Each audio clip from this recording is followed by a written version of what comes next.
Okay, so here's what's going on Saturday, July 16th. This is a map of what's going on in Ukraine. And what you'll see is I've put on all of the places where rockets or shelling has been. And so I'm going to take that off. That's now it's clear. Now you can see all of it. And this is within the last 6 to 48 hours. If it's yellow, it's within 48 hours. If it's dark red, it is within the last 6 hours. And so this tells the story of what you're going to see in the articles that I'm going to present. So here, this is Al Jazeera has a really good article covering a lot of it here. Civilians killed as Russia intensifies attacks across Ukraine. The Russian defense minister, Sergei Shoigu, gave, quote, instructions to further intensify the actions of units in all operational areas in order to exclude the possibility of the Kiev regime launching massive rocket and artillery attacks on civilian infrastructure and residents of the settlements in the Donbass and other regions, the ministry said. Okay, so you're trying to keep Kiev from being able to shell innocent civilians who you're defending. That's the way that they're framing it. And you can see the same thing.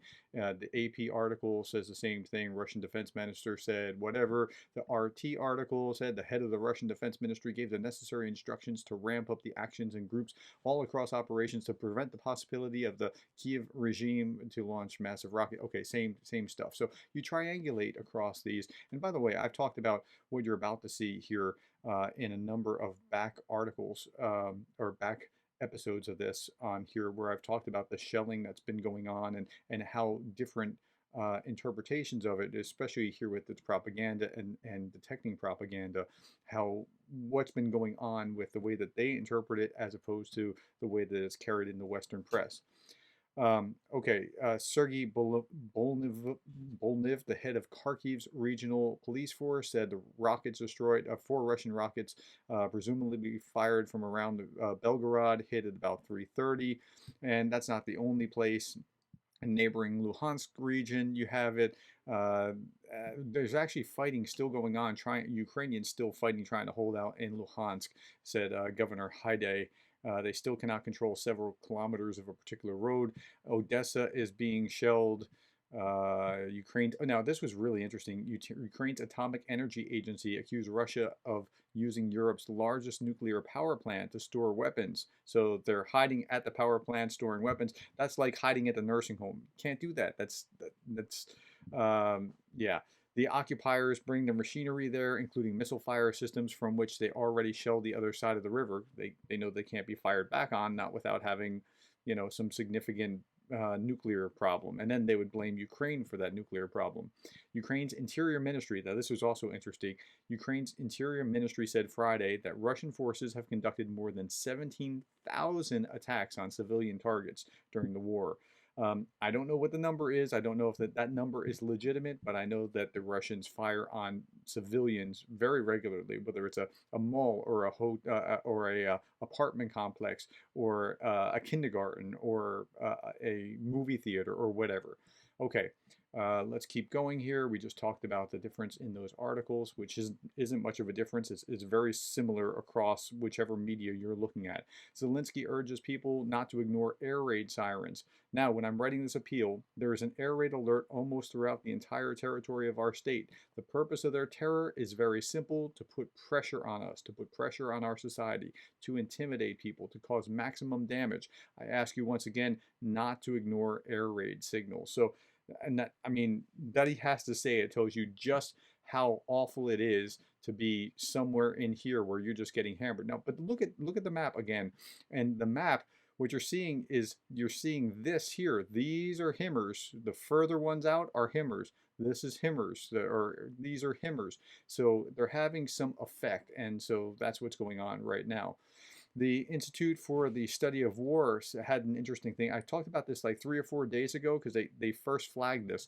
The Russian Federation has launched large-scale drive to form volunteer battalions in the 85 federal subjects or regions. That's like our 50 states in the United States. They call it federal regions or federal subjects. The recruitment effort will be expensive because they have to pay more. The salaries generally start at roughly $3,000 per month per soldier. And the drive will likely also produce soldiers that are of lower quality, but they have to replace because and that they have to replace tells you what's actually been going on.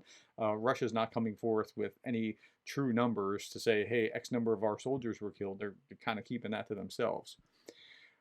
This is the culture minister of Ukraine, and he was claiming today that as of today, Russians have committed 423 crimes against our cultural heritage, like bombing museums and churches and famous historical sites and things along those lines. They're trying to destroy our identity. And I think he's onto something. I think the Russians are really just trying to wipe Ukraine out and just de-Ukrainize Ukraine. All participants, except Russia, of course, condemn Russia's aggression against Ukraine, which destroys cultural heritage, our language, literature, plunders our museums.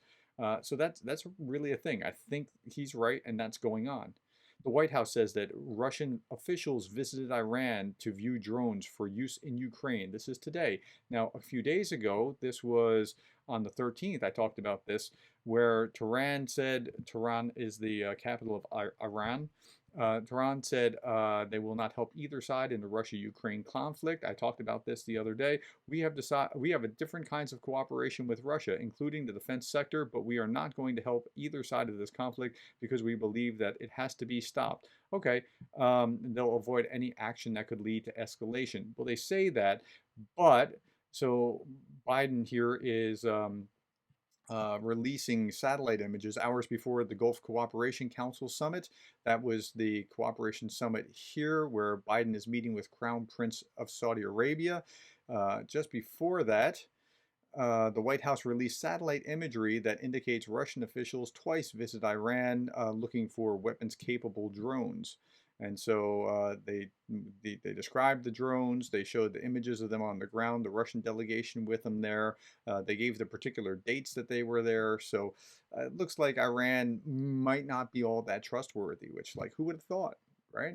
Okay, so this was yesterday that Biden and Crown Prince of Saudi Arabia had met. The leaders reaffirmed their commitment to providing critical assistance to the Ukrainian people and the export of grain. And the two sides underscored that a rule-based order is the heart of international security, respect for international law, territorial integrity, national sovereignty. This is not something that the Iranians are wanting, and the Iranians and the Saudis actually hate each other. I mean, they're two different sects of Islam. There's Shia, which is one sect, and Sunni, and the Sunni in Saudi Arabia really hate the Shia, and Iran is like the Shia, the center of the Shia Islamic world.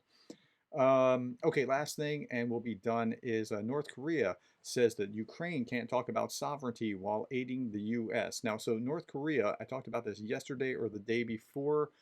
I don't remember which it was. In one of these two videos, maybe it's three, but I think it was day 141, I talked about this, where the North Korea became the third nation to recognize the DNPR, the Donetsk People's Republic, and the LPR, which is the Luhansk People's Republic. So Zielinski, kicked out ambassadors to North Korea or just cut off all ties with North Korea. And North Korea's foreign ministry is saying that Ukraine has no right to sovereignty, to raise sovereignty issues because they work with those bad United States. And of course, that's North Korea's perspective, right?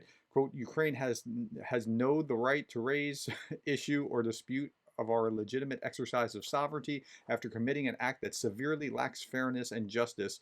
Wow, they're talking about fairness and justice in North Korea, one of the most screwed up countries on earth. Between nations actively joining the U.S. unjust, illegal, hostile policy in the past, we will continue to strengthen and develop our friendship and cooperation with all countries that respect our sovereignty. Well, that would be like Russia and China and maybe some foreign dictators somewhere in Africa or that kind of thing.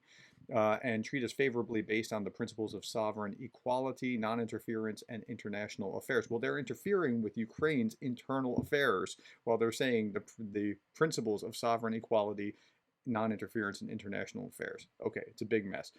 Okay, so that's it for today. I just wanted to kind of give you a picture of where we are and just like the missiles, the shelling across Ukraine, and when what you're seeing here, here, and here are all like civilian population centers, and it's terrible. And to be doing that is actually a war crime. That's the definition of a war crime when you're targeting civilians. So that's what I want to leave you with on Saturday, July 16th. Thanks for your time. Talk to you tomorrow.